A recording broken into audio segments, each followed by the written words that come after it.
Hello students, now it's time to study about equity instruments, ये financial markets chapter number 9 from pearls Arihant economy for UPSC मैं आपको पढ़ा रही हूँ।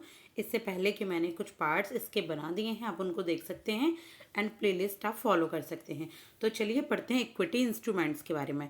देखिए इक्विटी इंस्ट्रूमेंट्स क्या होते हैं। इक्विटी शेयर्स या प्रेफरेंस शेयर्स, ये दो पार्ट्स होते हैं इसके। ये वो इंस्ट्रूमेंट होते हैं जिनके थ्रू इन्वेस्टमेंट करके किसी भी कंपनी की शेयर होल्डिंग आप लोग ले सकते हैं, ओनरशिप ली जा सकती है किसी भी इन्वेस्टर के द्वारा। तो सबसे पहले हम पढ़ते हैं इक्विटी शेयर्स के बारे में। इक्विटी शेयर्स क्या होते हैं। ये dividend rate changes for equity shares holders depending on companies profit. यानी कि अगर डिविडेंड में चेंज होता है, यानी कि अगर किसी भी कंपनी के प्रॉफिट में चेंज होता है, तो जो डिविडेंड के जो रेट होते हैं, अगर कंपनी को प्रॉफिट होता है तो डिविडेंड का रेट भी चेंजेस होता है। यानी कि अगर कंपनी का प्रॉफिट ज़्यादा होता है तो डिविडेंड भी ज़्यादा मिलता है। जो लाभांश होता है, जो लाभ का जो अंश होता है डिविडेंड, वो ज़्यादा मिलता है इन्वेस्टर्स को। अगर कंपनी का प्रॉफिट कम होता है तो डिविडेंड रेट आपका लो हो जाता है। प्रेफरेंस शेयर में ऐसा कुछ भी नहीं होता। देखिए डिविडेंड रेट फिक्स होता है प्रेफरेंस शेयर होल्डर के लिए, और जो इक्विटी शेयर्स होते हैं, इक्विटी शेयर होल्डर को एक जो डिविडेंड होता है वो जितनी भी लाइबिलिटीज होती हैं कंपनी के पास, सबको पे करने के बाद ही रिसीव होता है। लेकिन प्रेफरेंस शेयर होल्डर में इक्विटी शेयर होल्डर से पहले ही, इनसे पहले ही डिविडेंड इनमें मिल जाता है। ये can be granted bonus shares in addition to existing share holding. जो आपकी एग्जिस्टिंग शेयर होल्डिंग है वहाँ पर एक बोनस शेयर भी इनको दिया जा सकता है, और ये फिक्स होता है, इनको कोई भी बोनस शेयर नहीं मिलता है। यानी कि जितना इन्होंने किसी भी कंपनी में इन्वेस्ट किया है प्रेफरेंस शेयर्स में, इनको कोई भी बोनस नहीं दिया जाता। possesses voting rights and they can participate in the management process। इनके पास वोटिंग राइट्स होते हैं और ये मैनेजमेंट प्रोसेस में पार्टिसिपेट करते हैं। जबकि प्रेफरेंस शेयर्स में ऐसा नहीं होता, ये मैनेजमेंट डिसीजन में पार्टिसिपेट से वोटिंग नहीं कर सकते, क्योंकि ये वो शेयर होल्डर होते हैं जिन्होंने एक प्रेफरेंस बेस्ड पर इन्वेस्ट किया होता है एक फिक्स्ड अमाउंट ऑफ इंटरेस्ट पर। जो इक्विटी शेयर्स होते हैं वो जब लिक्विडेशन का केस आता है तो सबसे एंड में पे किए जाते हैं। यानी कि जब भी कंपनी को कोई भी प्रॉफिट या कोई भी लॉस या कोई भी दिक्कत होती है तो लास्ट में ही इक्विटी शेयर्स पे किए जाएंगे। लेकिन प्रेफरेंस शेयर्स को लिक्विडेशन की केस में इक्विटी शेयर होल्डर से पहले पे किया जाता है। इक्विटी शेयर्स हाईली लिक्विड है, यानी कि इजीली आप दूसरों को बेच सकते हो, खरीद सकते हो। लेकिन जो प्रेफरेंस शेयर होते हैं वो लिक्विड नहीं होते, लेकिन तुम सीधे सीधे उन्हें किसको बेच सकते हो, जिस कंपनी से तुमने खरीदे हैं उसी कंपनी को वापस देकर तुम अपना शेयर का पैसा वापस ले सकते हो। जबकि इक्विटी शेयर होल्डर में तुम किसी थर्ड पर्सन को भी उनको बेच सकते हो और फिर उनसे आप अपना मनी ले सकते हो। तो ये है इक्विटी शेयर्स और प्रेफरेंस शेयर्स के बारे में। अब हम इसके बाद पढ़ेंगे, देखिए प्राइमरी मार्केट के बारे में। तो प्राइमरी मार्केट क्या होता है, आइए जानते हैं। प्राइमरी मार्केट, इसमें जो नई सिक्योरिटीज़ होती हैं मार्केट में, तो नई सिक्योरिटीज़ मार्केट में इश्यू की जाती हैं। अब हम पढ़ेंगे इसमें किस तरीके से। एक तो होती है इंडिया में, एक होती है आउटसाइड इंडिया में।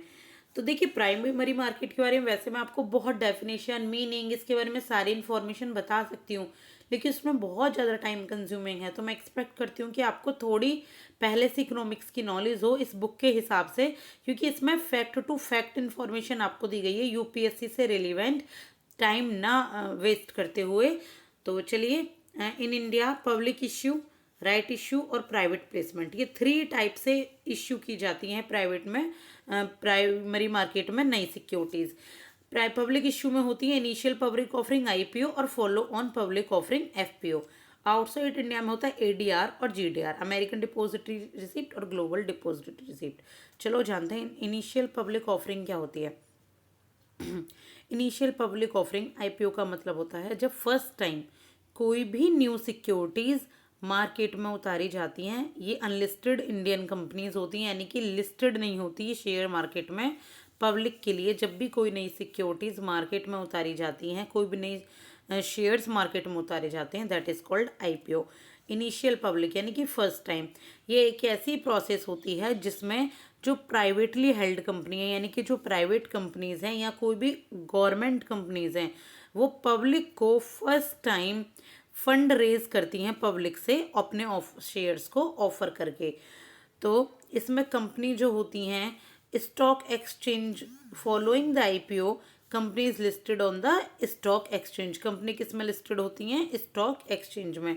Draft red herring prospectus DRHP, ये कैसा डॉक्यूमेंट होता है जो जिसमें क्या होता है, कंपनी सेबी के साथ फाइल करती है इस डॉक्यूमेंट को जब भी उनको आईपीओ में अपने शेयर्स को इश्यू करना होता है।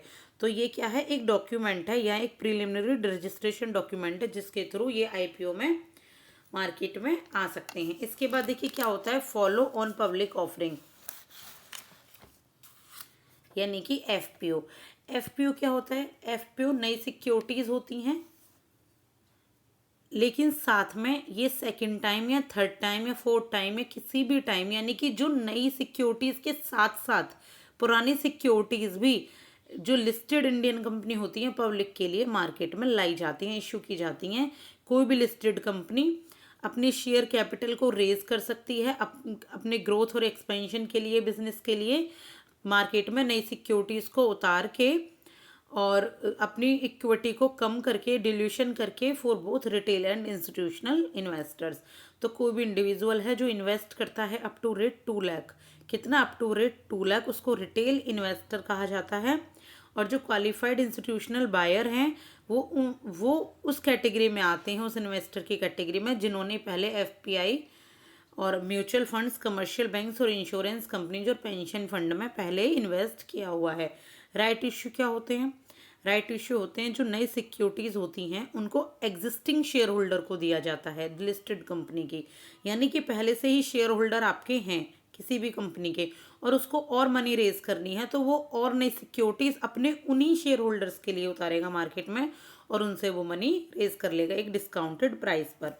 इसके बाद देखिए प्राइवेट प्लेसमेंट क्या होती हैं? प्राइवेट प्लेसमेंट होती हैं जब जो शेयर्स की सेल है, किसकी? शेयर्स की सेल प्री सेलेक्टेड इन्वेस्टर्स को या इंस्टीट्यूशन को दी जाती है। जैसे पहले से ही कुछ इन्वेस्टर्स आपने सेलेक्ट कर लिए किसी भी कंपनी ने ओपन मार्केट में पब्लिकली, तो उनको ही ये शेयर्स इश्यू किए जाते हैं, that is called private placement. Companies act 2013 के अकॉर्डिंग जो प्राइवेट प्लेसमेंट है वो एक ऑफर या एक इनविटेशन होता है ताकि जो सेलेक्टेड ग्रुप ऑफ पीपल है ना, जो लोग सेलेक्ट किए गए हैं, उनको इश्यू किए जा सके सिक्योरिटी और उनको सब्सक्रिप्शन दिया जा सके अपनी जो शेयर्स हैं उनका। इसके बाद डिपॉजिटरी रिसिप्ट्स क्या होते हैं? ये वो इंस्ट्रूमेंट होते हैं जो यूज़ होते हैं किसके द्वारा? डोमेस्टिक कंपनीज के द्वारा to raise money outside the countries, यानी कि अगर कंट्री के आउटसाइड से आपको फंड रेज करना है डोमेस्टिक कंपनी के द्वारा, यानी कि अगर इंडिया मान लीजिए अमेरिका से फंड रेज करता है, that is called depository receipt. And example हैं ADR, GDR एटसेट्रा। तो ADR और GDR वो इंस्ट्रूमेंट होते हैं जिनके थ्रू फॉरेन से क्या किया जा सकता है? फंड रेज किया जा सकता है। तो चलिए जानते हैं हम ADR और GDR के बारे में शॉर्ट में। तो देखिए ADR American depository receipt, ADR क्या होता है? ADR का मतलब होता है एक negotiable certificate issued by A US depository bank, यानी कि US के डिपॉजिटरी बैंक ने एक इश्यू किया हुआ था है सर्टिफिकेट्स जो जिसमें होते हैं शेयर्स।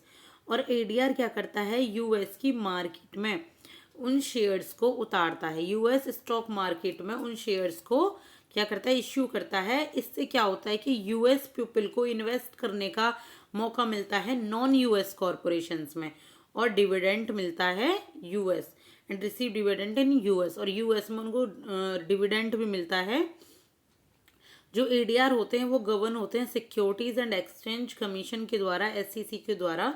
ये ट्रेड करते हैं US डॉलर में और US सेटलमेंट सिस्टम इनका क्लियर होता है। अलाउ करते हैं ADR होल्डर्स को कि वो अवॉइड करें किसी भी फॉरेन करेंसी में ट्रांसैक्ट करना, यानी कि सिर्फ और सिर्फ डॉलर में वो ट्रांजैक्शन करते हैं। ग्लोबल डिपॉजिटरी रिसिप्ट्स क्या होती है? GDR, ये EDR की तरह ही होते हैं, लेकिन इसमें एक फैक्ट होता है कि ये लिस्टेड होते हैं किसमें, आउटसाइड यूएस, और ये इश्यूअर को हेल्प करते हैं कि वो फंड रेज कर सकता है डिफरेंट मार्केट्स में, जैसे कि लग्जमबर्ग और लंदन। तो ये है आपका एडीआर और जीडीआर। नेक्स्ट हम सेकेंडरी मार्केट पढ़ते हैं अगले वीडियो में। Thank you so much.